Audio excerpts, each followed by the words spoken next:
My sister talked me into pretending I was pregnant with another man's baby to see if my husband would step up, but he didn't argue or cry. He just packed a bag and left. And now she's calling me delusional while he serves me divorce papers, and I found out I was actually pregnant with his child. I didn't marry Marcus' husband to feel like I'm living with a coworker. I married him because I wanted passion and effort, and someone who reacts when something matters. For a long time, I kept trying to convince myself that he was stable and calm, not boring and checked out. But after a few years, I started to realize it wasn't stability. It was him being emotionally flat. He didn't argue. He didn't fight for me. He didn't get jealous. Even when I'd tell him something was wrong, he'd just stare at me with that tired look he always has and act like I'm the one causing a problem out of nothing. The only person who ever understood me was my sister Jade. She's always been the only one who actually gets how people work. She says stuff most people are too scared to say out loud. She's the one who taught me that relationships don't last unless you actually test them. People act how they want when they think you'll never walk away, so sometimes you have to shake things up to see who's worth keeping around. That's always made sense to me. If someone says they love you, they should be able to prove it outside of the easy moments. So when I started telling Jade about how bored and unappreciated I felt, she said something that honestly didn't sound crazy at the time. She said that if I really wanted to see whether Marcus would step up as a father someday, then we needed to see how he handled something stressful and real. She said men always pretend they're fine until you drop something on them that actually shows who they are.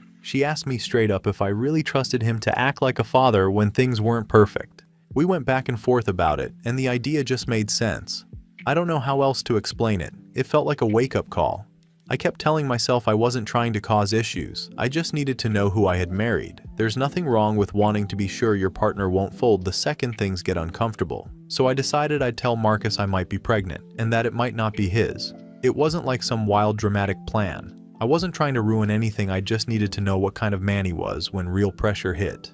And honestly, I thought he'd prove me wrong. I thought he'd show some emotion or fight for us or at least ask questions. I thought he'd tell me we could figure things out, that he believed in us, that he wasn't going anywhere. Most men wouldn't just accept something like that without at least reacting. But Marcus didn't react the way any normal husband would. The second I finished explaining, he went quiet. Not shocked, not upset, not angry, just blank.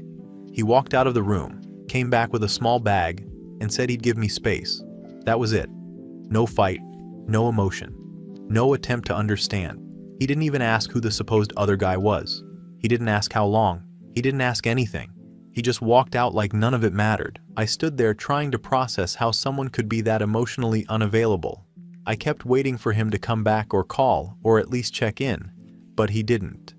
The next day, I got an email from him saying he would be staying with family for a while. It was cold, stiff, and exactly what a corporate robot would send. I felt like I was reading a message from a coworker about being out of office, not from my husband reacting to something life-changing. And then he got a lawyer. That's when I realized he wasn't just being distant or trying to cool off. He actually wanted out, over a hypothetical, over something he didn't even try to ask about or understand. He didn't even give our marriage a chance before deciding he was done. I honestly couldn't believe how fast he ran. I tried calling Jade because she was the one who told me this would make him step up. She kept saying things would be fine and that Marcus just needed time to show his true colors. But now she's acting like she never told me anything. When I called her again and said she needed to back me up, she said I was taking things too far and that I was making myself look delusional. I swear she changes sides the second things get uncomfortable for her. I don't know why she's suddenly pretending like we didn't come up with this together. And here's the part that just makes everything even more confusing for me. After all of this blew up, I found out I'm actually pregnant. With Marcus's child, I wasn't trying to get pregnant,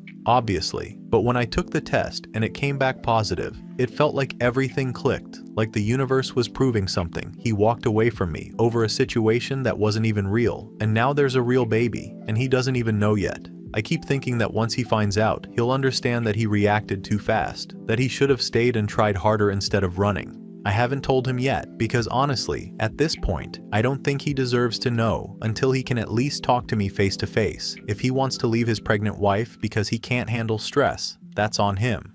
But I don't feel guilty about any of this. Everyone keeps trying to make me feel like I'm some horrible person, but I'm not the one who abandoned my marriage without even asking a single question. I'm not the one who chose to act like a stranger. The second things weren't perfect. I'm posting here because Jade won't talk to me. Marcus is hiding behind his family, and now lawyers are involved for no reason. I don't think I did anything that bad. Update 1. I really thought people would calm down, get over themselves, and actually try to hear me out. But apparently I'm surrounded by folks who shut down the second something uncomfortable happens, and then I'm the one who gets labeled crazy. A few days after I posted, I decided I needed to talk to Marcus directly, except he was still hiding at his brother's place. I hate when he does this thing where he disappears behind other people, like he's some fragile little flower who needs handlers. So I figured the next best option was to go to his parents' house, because at least they usually pretend to be mature adults. I expected some level of basic compassion. I'm literally carrying their grandchild, even if they don't know it yet, and I don't think it's outrageous to assume they would at least open the door and act normal. But the second I got there, I could feel the coldness through the window before anyone even said anything. They have this weird, tight-lipped family dynamic where everyone pretends to be calm and respectful, but in reality, they're just passive-aggressive people who think silence counts as emotional intelligence. I knocked on the door, and his mom opened it like I was some stranger selling vacuum cleaners. She didn't ask how I was doing, didn't ask why I was there. Just stood there with this polite expression that made everything feel 10 times worse. I told them I needed to talk, and I walked in because I wasn't going to stand on the porch like an unwanted guest. The whole house felt different. Normally they at least try to fake warmth. This time, it just felt stiff. I tried explaining the situation in a calm way, because I know everyone likes to accuse me of being emotional, but even when I was careful with every word, they still looked at me like I was some kind of problem they didn't want to deal with. I told them Marcus walked out instead of stepping up when things got hard, and they acted like that was a perfectly reasonable reaction. I brought up the baby. Not the full truth, just enough so they understood what was at stake. I said something about how they were turning their back on their family, and it went right over them, like I didn't say anything important at all. They didn't lean in. They didn't look alarmed. They just stood there, disconnected, like I was describing a minor scheduling conflict. It honestly made me annoyed that they couldn't even fake interest in their own son's life. I left after that because there was no point sitting around people who only show concern when it doesn't inconvenience them. When I got back home, I tried calling my sister again. I really needed her to back me up the way she promised she would. After all, she's the one who gave me the idea in the first place. The whole test your relationship stuff wasn't new. She's been saying that for years, so it's insane for her to suddenly claim she didn't know I'd actually do it. She stopped answering my calls completely. I couldn't stop thinking about it, so I went over to her place. She wasn't home, and I already knew I wasn't going to get any straight answers from her face to face anyway, because she's the kind of person who changes her story depending on who's in the room. She left her phone on the counter, she always forgets it when she's rushing out, and I scrolled through her messages, because at that point I needed to see what she'd been saying behind my back. I didn't even feel guilty. If anything, I felt like I deserved to know what she was planning, considering the role she played in all this. She had deleted almost everything between us. All the messages where she told me that Marcus needed to be tested, gone. All the ones where she said men show their real loyalty when their ego gets hurt, gone. Messages where she told me that I was smart for wanting to see his reactions before having a kid, all wiped clean like she never said any of it. It genuinely made me angry, because she wasn't just distancing herself, she was positioning herself to pretend she had no involvement at all. I sat on that for a while, and the longer I thought about it, the more irritated I got. I still hadn't talked to Marcus by that point, and that was weighing on me too. I kept wondering what his endgame was supposed to be. I tried calling him, but he wouldn't answer, and eventually his brother texted me to stop contacting him until the divorce hearing. The fact that Marcus didn't even have the spine to send that message himself told me everything I needed to know. Update 2. The first thing that happened was Marcus showing up at the house. He didn't text before, didn't call, didn't give any kind of warning. He just showed up like it was totally normal to walk into a home you abandoned weeks ago. I was in the living room when I heard the door open, and the second I realized it was him, something inside me snapped. I wasn't planning a whole speech or anything, but I did want a moment where he finally had to face what he did. Instead, he walked right past me without even slowing down, like I wasn't even standing there. He didn't say a word. He didn't even acknowledge the pregnancy, which he knew was his. He just went straight to the bedroom and started grabbing his stuff.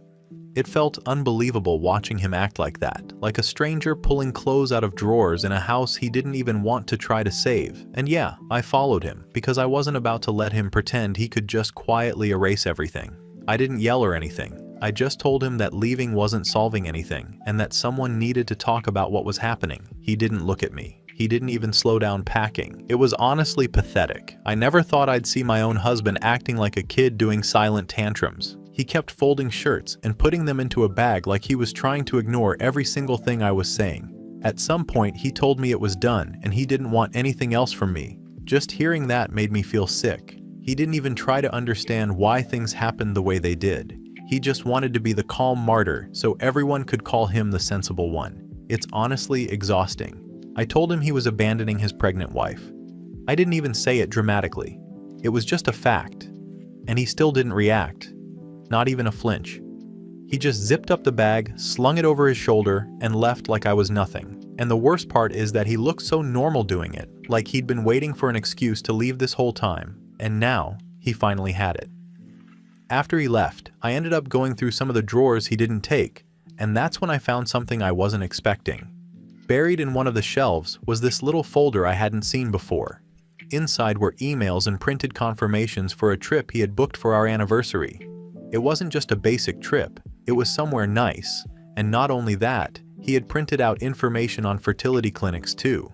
Like he had been planning all this stuff about building a family without telling me anything. I don't understand why he kept it secret. It made no sense. It actually made everything worse. All this time, he kept acting like I was the one who wasn't taking the future seriously, but he never once brought up any of this. He never said he wanted us to try harder for a baby. He never mentioned any of these plans. He just hid everything and expected me to magically guess what he wanted. And now I'm supposed to feel guilty because I tried to test his reaction? At least I was being proactive. He was sitting on all of that and not saying a word. Seeing that folder honestly made me angry. Not sad, not guilty. Angry, because if he had been more open, maybe I wouldn't have needed to ask myself all these questions about whether I was with someone who actually cared. If he had been more present or passionate or just less quiet all the time, none of this would have happened. The next person to throw themselves into the mess was my aunt, who texted me out of nowhere asking what was going on. Apparently, Marcus talked to some of my relatives, which is wild to me because he always acted like he hated being involved with family drama. Suddenly he's some storyteller now. I didn't bother explaining much to her. I just told her people were exaggerating and that Marcus was being dramatic and leaving when things got stressful. She told me that I needed to stop testing people and that I was pushing everyone away. I blocked her. I'm not dealing with emotional freeloaders who think they can tell me how to live when they barely know the situation. My mother called shortly after. She tried to pretend she was being calm, but she was clearly taking Marcus's side the entire time, saying things like, "He's hurting too," and "You need to take accountability." It's always funny seeing who jumps ship first. My mom has always cared more about looking like the reasonable parent than actually listening to me. I hung up on her. She texted a few times after, but I ignored her. I also found out that Marcus might be moving for work. I heard it through his brother, who sent me some long message about how Marcus needs space and might relocate for a fresh start. Space from what? I'm carrying his baby. He doesn't get to run off to another city just because things got a little uncomfortable. If he tries to move, I'll deal with it legally. I'm not letting him dodge responsibility. After all of this, I sat down and tried to get everything organized, not for him, but for me. I started writing something like a final letter. Not emotional or anything, just a straightforward explanation of everything that's happened from my point of view. I want him to see everything lined up clearly so he can understand that I'm not the enemy here. I'm the one trying to fix everything while everyone else keeps unraveling. I'm calling it a final letter, but it's really just giving him one last chance to stop acting stubborn and actually step up the way a real partner should. I don't think that's asking for too much. If Marcus wants to save this marriage, this is the moment. If he doesn't, then that's on him. I've done more than enough. Final update. I sent Marcus a binder and a letter like I was doing something brave. Honestly, I thought he'd read through everything, see how much effort I put into organizing the misunderstanding, and come back acting grateful. I really pictured him showing up at my door with some big realization about how no one had ever pushed him to grow like I did. I didn't expect him to be happy or excited at first, but I figured he'd at least look stunned, maybe emotional. Something that gave me that little moment of triumph I thought I deserved after everything. He didn't react like that at all. He texted me and said he wanted to meet. The way he worded it sounded formal, which annoyed me. I felt like he was dragging out a dramatic bit instead of just talking like two adults who built a life together. I went into the meeting planning to keep things calm, maybe even slightly humble, because I thought that would make him soften first. He didn't soften. He showed up looking like he'd already packed that whole chapter of his life into a box he threw in storage and forgot about. I tried to talk the way my therapist once told me to, like start with something neutral and ease in, but the whole thing fell flat because he just let me talk without reacting. It made me irritated because I felt like he should have met me halfway emotionally. I told him the test with the fake pregnancy scare was just a tiny lie, more like a stress simulation to see if he was prepared for real responsibility. I thought that explanation was fair, reasonable even. Everyone in relationships does something stupid eventually. Mine just happened to be a little more calculated. But he just sat there, not angry, not sad, just tired. And when he finally spoke, he said he wasn't coming to reconcile. He said he wanted to make sure I understood co-parenting was the only thing he was willing to do from now on, but only after a paternity test, nothing else. The marriage was done. Completely done.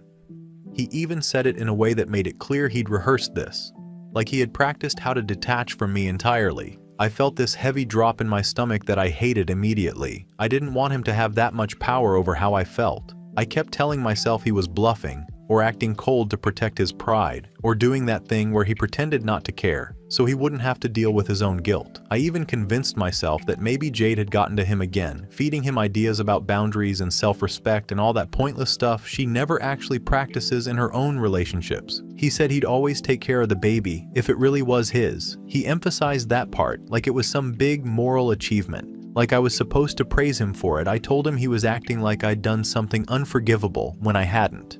I reminded him multiple times that he walked out on me over a hypothetical situation, a test that he failed, not me. If anything, this whole mess showed who really had the emotional backbone in the relationship, and it wasn't him. But again, nothing. He just kept repeating that he couldn't trust me and that trust wasn't negotiable for him. He talked about how he'd already moved forward with the divorce paperwork and how the final signing date was set. It made me irritated because he didn't even give the conversation room to breathe. He had already made all the decisions, alone, without me, after everything I had done to keep things stable, after everything I had tried to prevent. When he stood up to leave, I realized he wasn't bluffing, not even a little, and I felt that weird mix of anger and disbelief. The kind where you don't want to admit you're shocked because that gives the other person power, but your chest still feels like it's collapsing in on itself. I watched him leave, and I convinced myself instantly that he was choosing pride over family, because that version of the story is easier for me to sit with than admitting he just didn't love me enough to fight. The divorce went through exactly the way he planned. He didn't drag anything out. He didn't argue. He didn't even flinch when I tried to make him acknowledge how dramatic he was being over one small lie. A lie that technically didn't even matter because I ended up actually pregnant with his baby anyway, which in my mind should have canceled the whole thing out. I went no contact with Jade the same week, not because I thought she was right or because I felt guilty or anything like that. It was because she couldn't handle the level of boundaries I needed to have now. She started acting like I was the problem when she was the one who encouraged the test in the first place. She kept saying I was spiraling and projecting and refusing accountability. But honestly, she's too sensitive to handle the truth. I can't babysit her emotions, while she throws around therapy words she barely understands. The weirdest part is that Marcus decided not to move away like everyone thought he would. He stayed in the same city, still keeps his job, still does everything the same, and everyone keeps saying it's because he wants to be close to the baby, which I guess makes sense. But a small part of me keeps thinking if he really wanted to be done with me forever, he would have put distance between us. People don't stay nearby unless they still have some kind of unspoken pull, some unfinished thing they can't quite let go of. When I told a friend I still believed he cared somewhere deep down, she looked at me like I was speaking another language. But I don't think I'm wrong. I think he's overwhelmed and trying to act stronger than he is. People do that, especially men who don't know how to express anything without turning it into silence. Everyone keeps telling me to move on or reflect or whatever, but I honestly don't think I did anything that requires a full breakdown of my character. I made a decision that wasn't perfect, sure, but my marriage shouldn't have fallen apart over it, and I shouldn't have been punished for wanting to know if the person I married was capable of handling real life.